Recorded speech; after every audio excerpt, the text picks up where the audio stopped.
আসসালামু আলাইকুম চেয়ারম্যান সাহেব, আপনি কেমন আছেন? ভালো আছেন তো? ওয়ালাইকুম আসসালাম।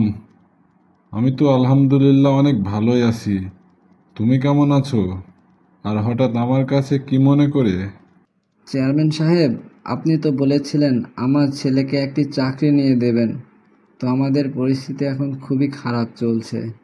আমার ছেলেকে একটি চাকরির ব্যবস্থা করে দিলে অনেক উপকার হতো। হ্যাঁ, তোমাকে তো বলেছিলাম তোমার ছেলেকে চাকরির ব্যবস্থা করে দেব। চেয়ারম্যান সাহেব, তাহলে আমার ছেলের জন্য একটি চাকরির ব্যবস্থা করে দেন।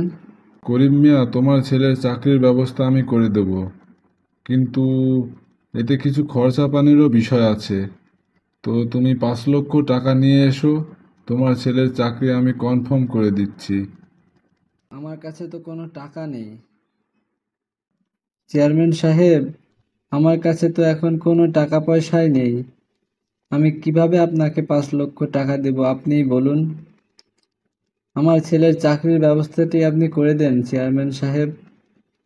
আমার এখন খুব অভাব চলছে, এতে করে আমার অনেক উপকার হবে চেয়ারম্যান সাহেব।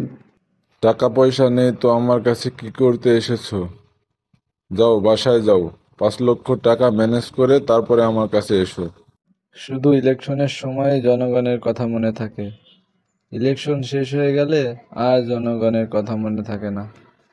করিম মিয়া, তোমার বাসায় যখন আমি ভোট চাইতে গেছিলাম তখন তোমরা 5 জন সদস্য আমার কাছ থেকে 5,000 টাকা নিছো, আর এখন তোমার ছেলের চাকরির জন্য 5 লক্ষ টাকা চাইলেই দোষ?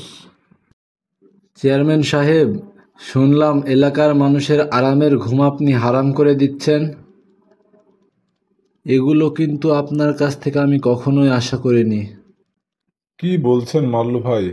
আমি আবার কি করলাম? কেন? আপনিই তো করিম মিয়ার ছেলের চাকরির জন্য 5 লক্ষ টাকা দাবি করেছেন। আপনি হয়েছেন চেয়ারম্যান, চেয়ারম্যান হয়ে জনগণের সেবা করবেন, তা না করে জনগণের টাকা হাতাচ্ছেন। এটা কি ঠিক? আপনিই বলুন। সবকিছু যেহেতু জেনেই ফেলেছেন, সেহেতু আমি বলি আপনি শুনুন। মাল্লু ভাই, পৃথিবীর মানুষ বড়ই অদ্ভুত। আমি যখন ভোটে দাঁড়িয়েছিলাম তখন স্বার্থ ব্যতীত আমার পাশে কাউকেই পাইনি।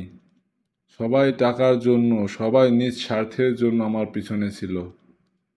যার কাছে যেতাম শুধু টাকা চাইতো, টাকা। ভোট কেনার জন্য আমাকে অনেক টাকা খরচ করতে হয়েছে মাল্লু ভাই। আপনি যেই করিম মিয়ার জন্য এখানে এসেছেন, সেই করিম মিয়াই আমি যখন ভোটে দাঁড়িয়েছিলাম তখন আমার কাছ থেকে একটি ভোট প্রতি 1,000 টাকা করে নিছে। তো ওর কাছ থেকে টাকা দাবি করে কি আমি ভুল করেছি বলুন মাল্লু ভাই? চেয়ারম্যান সাহেব, আপনার কথাই ঠিক। জনগণ নিজের পায়ে নিজেই কুড়োল মেরেছে। আপনি শুনলে অবাক হবেন, এই ভোটের পিছনে আমি লক্ষ লক্ষ টাকা খরচ করে আজ আমি চেয়ারম্যান। ভোটের সময় যদি বিনা স্বার্থে, বিনা অর্থে আমার পাশে মানুষ পেতাম, সবাই যদি আমাকে বিনা টাকায় বিনা স্বার্থে ভোট দিত, তাহলে কি আমি এই কাজটি এখন করতে পারতাম? আপনিই বলুন। আপনি ঠিকই বলেছেন চেয়ারম্যান সাহেব। এখনকার জনগণ ভালো প্রার্থী আর যাচাই বাছাই করে ভোট দেয় না, ভোট দেয় টাকার বিনিময়ে।